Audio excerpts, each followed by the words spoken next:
I'd like to tell you about the strangest secret in the world.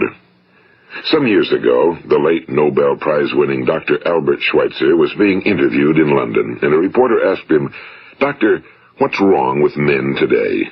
And the great doctor was silent a moment, and then he said, "Men simply don't think."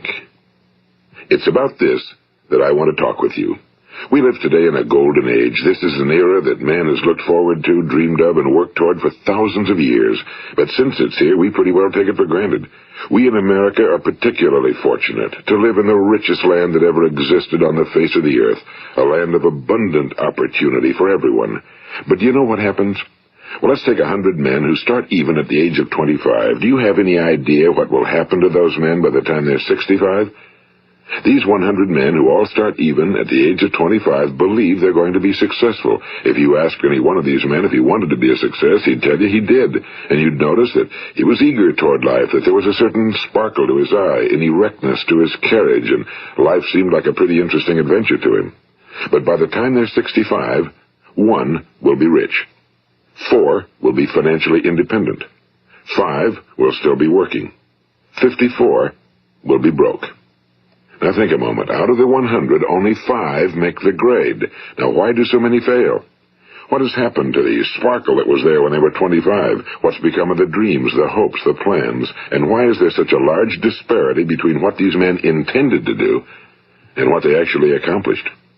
When we say about 5% achieve success, we have to define success. And here's the best definition I've ever been able to find. Success is the progressive realization of a worthy ideal. If a man is working toward a predetermined goal and knows where he's going, that man is a success. If he's not doing that, he's a failure. Success is the progressive realization of a worthy ideal. Rollo May, the distinguished psychiatrist, wrote a wonderful book called Man's Search for Himself. And in this book he says, the opposite of courage in our society is not cowardice. It is conformity. And there you have the trouble today. It's conformity, people acting like everyone else without knowing why, without knowing where they're going. Now think of it. In America right now, there are over 18 million people 65 years of age and older. And most of them are broke. They're dependent on someone else for life's necessities.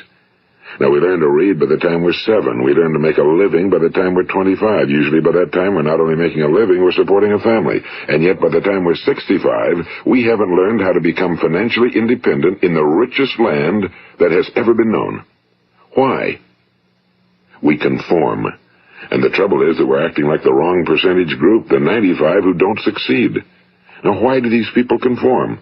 Well, they really don't know. These people believe that their lives are shaped by circumstances, by things that happen to them, by exterior forces. They're outer-directed people. A survey was made one time that covered a lot of men, working men, and these men were asked, "Why do you work? Why do you get up in the morning?" 19 out of 20 had no idea. If you ask them, they'll say, well, everyone goes to work in the morning, and that's the reason they do it, because everyone else is doing it. Now let's get back to our definition of success. Who succeeds? The only person who succeeds is the person who is progressively realizing a worthy ideal. He's the person who says, I'm going to become this, and then begins to work toward that goal. I'll tell you who the successful people are. A success is the school teacher who's teaching school because that's what he or she wants to do. The success is the woman who's a wife and mother because she wanted to become a wife and mother and is doing a good job of it. The success is the man who runs the corner gas station because that was his dream. That's what he wanted to do. The success is the successful salesman who wants to become a top-notch salesman and grow and build with his organization. A success is anyone who is doing deliberately a predetermined job because that's what he decided to do deliberately. But only 1 out of 20 does that. That's why today there isn't really any competition unless we make it for ourselves. Instead of competing, all we have to do is create. You know, for 20 years, I looked for the key which would determine what would happen to a human being. Was there a key I wanted to know which would make the future a promise that we could foretell to a large extent? Was there a key that would guarantee a person's becoming successful if he only knew about it and knew how to use it? Well, there is such a key, and I've found it. Have you ever wondered why so many men work so hard and honestly without ever achieving anything in particular, and others don't seem to work hard and yet seem to get everything? They seem to have the magic touch. You've heard them say that about someone. Everything he touches turns to gold. And have you ever noticed that a man who becomes successful tends to continue to become successful? And on the other hand, have you noticed how a man who's a failure tends to continue to fail? Well, it's because of goals. Some of us have goals, some don't. People with goals succeed because they know where they're going. It's that simple. Think of a ship leaving a harbor, and think of it with the complete voyage mapped out and planned. The captain and crew know exactly where it's going and how long it'll take. It has a definite goal. Now, 9,999 times out of 10,000, it will get to where it started out to get. Now let's take another ship, just like the first, only let's not put a crew on it or a captain at the helm. Let's give it no aiming point, no goal, no destination. We just start the engines and let it go. I think you'll agree with me that if it gets out of the harbor at all, it will either sink or wind up on some deserted beach, a derelict. It can't go anyplace because it has no destination and no guidance, and it's the same with a human being. Take the salesman, for example. There's no other person in the world today with the future of a good salesman. Selling is the world's highest paid profession, if we're good at it and if we know where we're going. Every company needs top-notch salesmen, and they reward those men. The sky's the limit for them. But how many can you find? Someone once said the human race is fixed, not to prevent the strong from winning, but to prevent the weak from losing. The American economy today can be likened to a convoy in time of war. The entire economy is slowed down to protect its weakest link, just as the convoy had to go at the speed that would permit its slowest vessel to remain in formation. That's why it's so easy to make a living today. It takes no particular brains or talent to make a living and support a family today. So we have a plateau of so-called security, if that's what a person's looking for. But we do have to decide how high above this plateau we want to aim. Now let's get back to the strangest secret in the world, the story that I wanted to tell you today. Why do men with goals succeed in life and men without them fail? Well, let me tell you something which, if you really understand it, will alter your life immediately. If you understand completely what I'm going to tell you from this moment on, your life will never be the same again. You will suddenly find that good luck just seems to be attracted to you. The things you want just seem to fall in line, and from now on you won't have the problems, the worries, the gnawing lump of anxiety that perhaps you've experienced before. Doubt, fear, well, they'll be things of the past. Here's the key to success and the key to failure. We become what we think about. Now let me say that again. We become what we think about. Throughout all history, the great wise men and teachers, philosophers and prophets have disagreed with one another on many different things. It's only on this one point that they are in complete and unanimous agreement. Listen to what Marcus Aurelius, the great Roman emperor, said. A man's life is what his thoughts make of it. Disraeli said this, everything comes if a man will only wait. I've brought myself by long meditation to the conviction that a human being with a settled purpose must accomplish it, and that nothing can resist a will that will stake even existence for its fulfillment. Ralph Waldo Emerson said this, a man is what he thinks about all day long.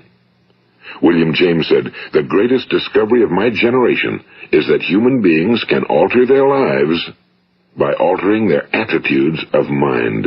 And he also said, we need only in cold blood act as if the thing in question were real, and it will become infallibly real by growing into such a connection with our life that it will become real. It will become so knit with habit and emotion that our interest in it will be those which characterize belief. And he also said, if you only care enough for a result, you will almost certainly attain it. If you wish to be rich, you will be rich. If you wish to be learned, you will be learned. If you wish to be good, you will be good. Only you must then really wish these things and wish them exclusively, and not wish at the same time 100 other incompatible things just as strongly. In the Bible you read in Mark 9:23, if thou canst believe, all things are possible to him that believeth. My old friend Dr. Norman Vincent Peale put it this way, this is one of the greatest laws in the universe. Fervently do I wish I had discovered it as a very young man. It dawned upon me much later in life, and I found it to be one of the greatest, if not my greatest discovery outside of my relationship to God. The great law, briefly and simply stated, is that if you think in negative terms, you will get negative results. If you think in positive terms, you will achieve positive results. That is the simple fact, he went on to say, which is at the basis of an astonishing law of prosperity and success. In 3 words, believe and succeed. William Shakespeare put it this way: our doubts are traitors and make us lose the good we oft might win by fearing to attempt. George Bernard Shaw said, people are always blaming their circumstances for what they are. I don't believe in circumstances. The people who get on in this world are the people who get up and look for the circumstances they want, and if they can't find them, make them. Well, it's pretty apparent, isn't it? And every person who discovered this for a while believed that he was the first one to work it out. We become what we think about.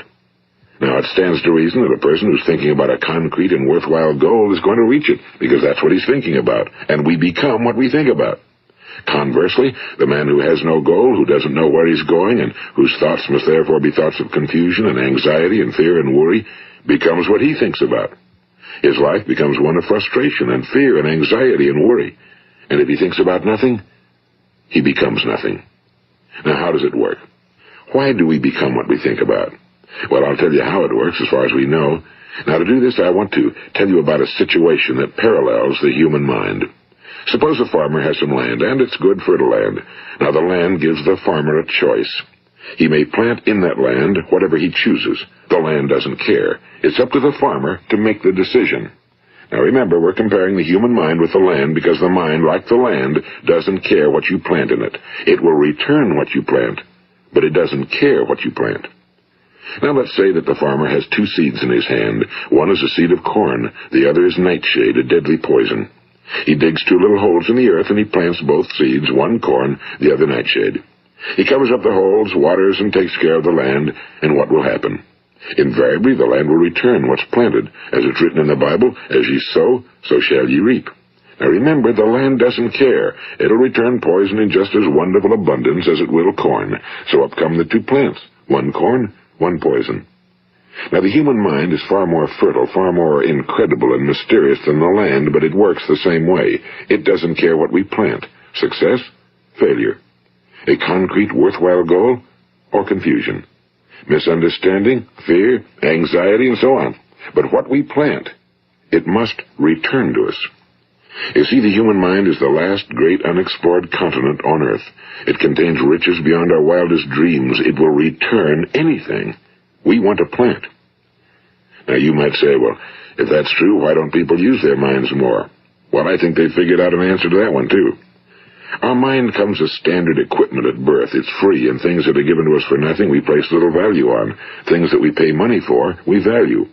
The paradox is that exactly the reverse is true. Everything that's really worthwhile in life came to us free. Our minds, our souls, our bodies, our hopes, our dreams, our ambitions, our intelligence, our love of family and children and friends and country, all these priceless possessions are free. But the things that cost us money are actually very cheap and can be replaced at any time. A good man can be completely wiped out and make another fortune. He can do that several times. Even if our home burns down, we can rebuild it. But the things we got for nothing, we can never replace. The human mind isn't used because we take it for granted. Familiarity breeds contempt. It can do any kind of job we assign to it, but generally speaking, we use it for little jobs instead of big, important ones. Universities have proved that most of us are operating on about 10% or less of our abilities. So decide now, what is it you want? Plant your goal in your mind. It's the most important decision you'll ever make in your entire life. What is it you want? Do you want to be an outstanding salesman? A better worker at your particular job? Do you want to go places in your company? In your community? Do you want to get rich? All you've got to do is plant that seed in your mind, care for it, work steadily toward your goal, and it will become a reality. It not only will, there's no way that it cannot. You see, that's a law, like the laws of Sir Isaac Newton, the laws of gravity. If you get on top of a building and jump off, you'll always go down. You'll never go up, and it's the same with all the other laws of nature. They always work. They're inflexible. Think about your goal in a relaxed, positive way. Picture yourself in your mind's eye as having already achieved this goal. See yourself doing the things you will be doing when you've reached your goal. Ours has been called the phenobarbital age, the age of ulcers and nervous breakdowns and tranquilizers. At a time when medical research has raised us to a new plateau of good health and longevity, far too many of us worry ourselves into an early grave trying to cope with things in our own little personal ways without learning a few great laws that will take care of everything for us. These things we bring on ourselves through our habitual way of thinking. Every one of us is the sum total of his own thoughts. He is where he is because that's exactly where he really wants to be, whether he'll admit that or not. Each of us must live off the fruit of his thoughts in the future, because what you think today and tomorrow, next month and next year, will mold your life and determine your future. You're guided by your mind. I remember one time I was driving through eastern Arizona, and I saw one of those giant earth-moving machines roaring along the road at about 35 miles an hour with what looked like 30 tons of dirt in it. A tremendous, incredible machine, and there was a little man perched way up on top with the wheel in his hands guiding it. And as I drove along, I was struck by the similarity of that machine to the human mind. Just suppose you're sitting at the controls of such a vast source of energy. Are you going to sit back and fold your arms and let it run itself into a ditch? Or are you going to keep both hands firmly on the wheel and control and direct this power to a specific, worthwhile purpose? It's up to you. You're in the driver's seat. You see, the very law that gives us success is a two-edged sword. We must control our thinking. The same rule that can lead a man to a life of success, wealth, happiness, and all the things he ever dreamed of for himself and his family. That very same law can lead him into the gutter. It's all in how he uses it, for good or for bad. This is the strangest secret in the world. Now, why do I say it's strange, and why do I call it a secret? Actually, it isn't a secret at all. It was first promulgated by some of the earliest wise men, and it appears again and again throughout the Bible, but very few people have learned it, understand it. That's why it's strange, and why for some equally strange reason it virtually remains a secret. I believe that you could go out and walk down the main street of your town and ask one man after another what the secret of success is, and you probably wouldn't run into one man in a month who could tell you. Now, this information is enormously valuable to us if we really understand it and apply it. It's valuable to us not only for our own lives, but the lives of those around us, our families, employees, associates, and friends. Life should be an exciting adventure. It should never be a bore. A man should live fully, be alive. He should be glad to get out of bed in the morning. He should be doing a job he likes to do because he does it well. One time I heard Grove Patterson, the great late editor-in-chief of the Toledo Daily Blade, make a speech, and as he concluded his speech, he said something I've never forgotten. He said, "My years in the newspaper business have convinced me of several things. Among them, that people are basically good, and that we came from someplace, and we're going someplace. So we should make our time here an exciting adventure. The architect of the universe didn't build a stairway leading nowhere." And the greatest teacher of all, the carpenter from the plains of Galilee, gave us the secret time and time again. As ye believe, so shall it be done unto you. I've explained the strangest secret in the world and how it works. Now, on this side, I want to explain how you can prove to yourself the enormous returns possible in your own life by putting this secret to a practical test. I want you to make a test that will last 30 days. It isn't going to be easy, but if you'll give it a good try, it will completely change your life for the better. Now, back in the 17th century, Sir Isaac Newton, the English mathematician and natural philosopher, gave us some natural laws of physics which apply as much to human beings as they do to the movement of bodies in the universe. And one of these laws is that for every action, there is an equal and opposite reaction. Simply stated, as it applies to you and me, it means we can achieve nothing without paying the price. The results of your 30-day experiment will be in direct proportion to the effort you put forth. To be a doctor, you must pay the price of long years of difficult study. To be successful in selling, and remember that each of us succeeds to the extent of his ability to sell. Selling our families on our ideas, selling education in schools, selling our children on the advantages of living the good and honest life, selling our associates and employees on the importance of being exceptional people. To, of course, the profession of selling itself. But to be successful in selling our way to the good life, we must be willing to pay the price. Now, what is that price? Well, it's many things. First, it's understanding emotionally, as well as intellectually, that we literally become what we think about, that we must control our thoughts if we're to control our lives. It's understanding fully that as ye sow, so shall ye reap. Second, it's cutting away all fetters from the mind and permitting it to soar as it was divinely designed to do. It's the realization that your limitations are self-imposed and that the opportunities for you today are enormous beyond belief. It's rising above narrow-minded pettiness and prejudice. And third, it's using all your courage to force yourself to think positively on your own problem, to set a definite and clearly defined goal for yourself, to let your marvelous mind think about your goal from all possible angles, to let your imagination speculate freely upon many different possible solutions, to refuse to believe that there are any circumstances sufficiently strong to defeat you in the accomplishment of your purpose, to act promptly and decisively when your course is clear, and to keep constantly aware of the fact that you are, at this moment, standing in the middle of your own acres of diamonds, as Russell Conwell used to point out. And fourth, save at least 10% of every dollar you earn. It's also remembering that no matter what your present job, it has enormous possibilities, if you're willing to pay the price. Now let's just go over the important points in the price each of us must pay to achieve the wonderful life that can be ours. It is, of course, worth any price. 1. You will become what you think about. 2. Remember the word imagination and let your mind begin to soar. 3. Courage. Concentrate on your goal every day. 4. Save 10% of what you earn. And 5. Action. Ideas are worthless unless we act on them. Now, I'll try to outline the 30-day test I want you to make. Keep in mind that you have nothing to lose by making this test and everything you could possibly want to gain. There are 2 things that may be said of everyone. Each of us wants something, and each of us is afraid of something. I want you to write on a card what it is you want more than anything else. It may be more money. Perhaps you'd like to double your income or make a specific amount of money. It may be a beautiful home. It may be success at your job. It may be a particular position in life. It could be a more harmonious family. Each of us wants something. Now write down on your card specifically what it is you want. Make sure it's a single goal and clearly defined.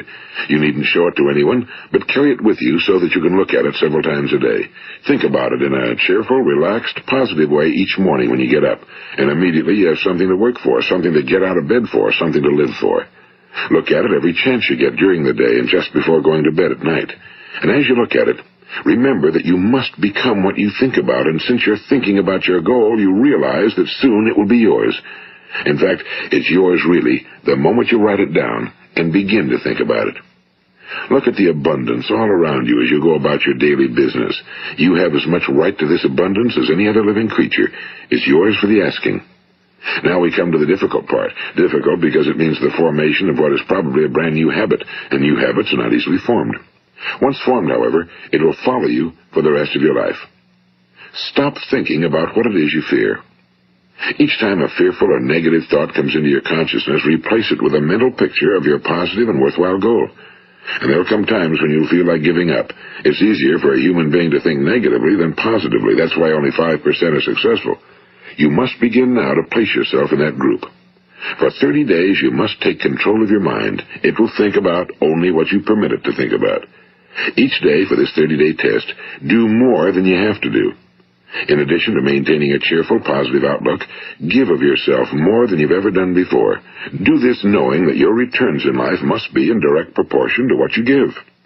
The moment you decide on a goal to work toward, you're immediately a successful person. You are then in that rare and successful category of people who know where they're going.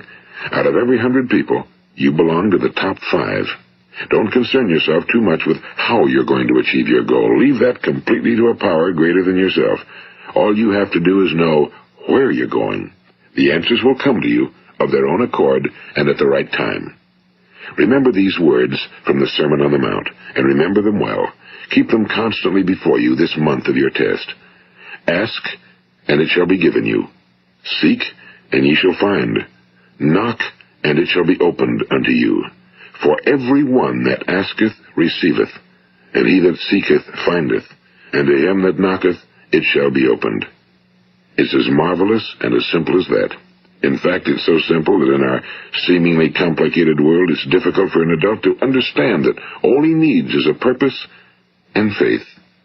For 30 days, Do your very best.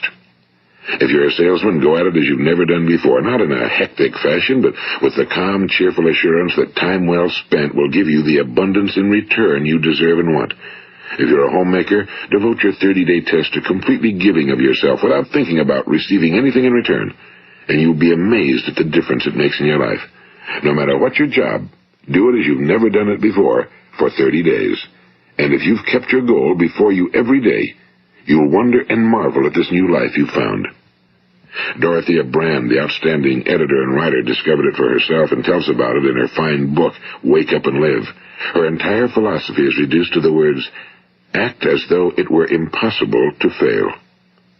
She made her own test with sincerity and faith, and her entire life was changed to one of overwhelming success. Now, you make your test for 30 full days. Don't start your test until you've made up your mind to stick with it. You see, by being persistent, you're demonstrating faith. Persistence is simply another word for faith. If you didn't have faith, you'd never persist. If you should fail during your first 30 days, by that I mean suddenly find yourself overwhelmed by negative thoughts, you've got to start over again from that point and go 30 more days.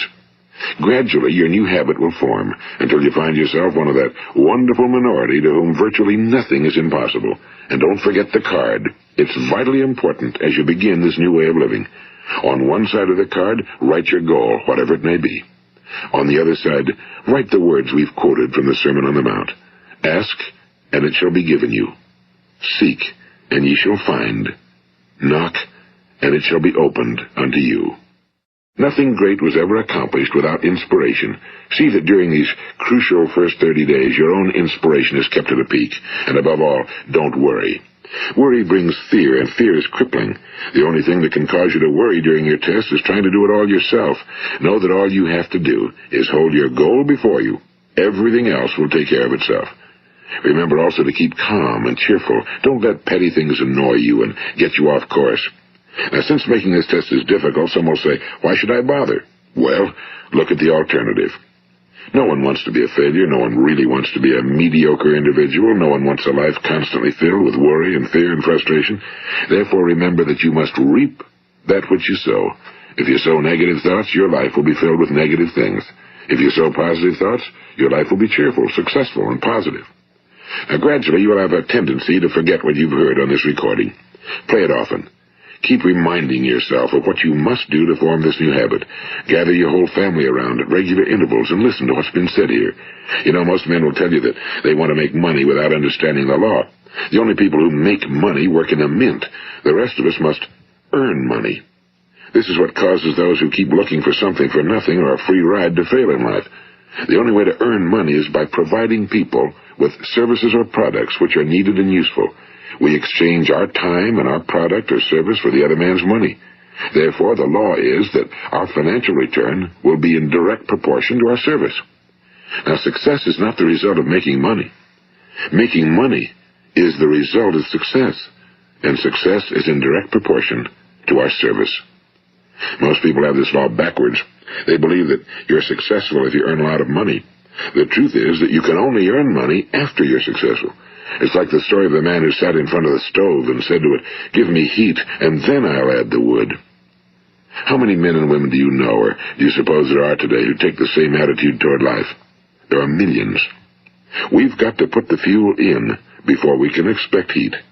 Likewise, we've got to be of service first before we can expect money. Don't concern yourself with the money. Be of service, build, work, dream, create. Do this, and you'll find there's no limit to the prosperity and abundance that will come to you.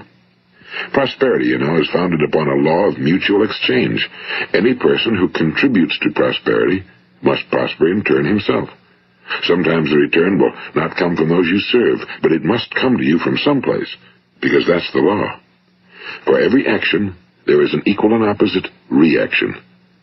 As you go daily through your 30-day test period, remember that your success will always be measured by the quality and quantity of service you render, and money is a yardstick for measuring this service. No man can get rich himself unless he enriches others.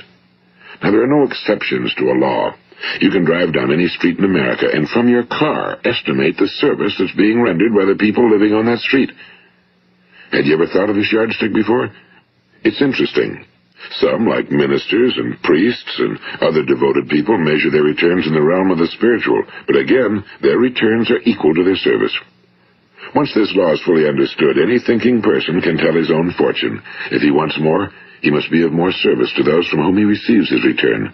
If he wants less, he has only to reduce his service. This is the price you must pay for what you want. If you believe you can enrich yourself by deluding others, you can end only by deluding yourself. It may take some time, but just as surely as you breathe, you'll get back what you put out. Don't ever make the mistake of thinking you can avert this. It's impossible.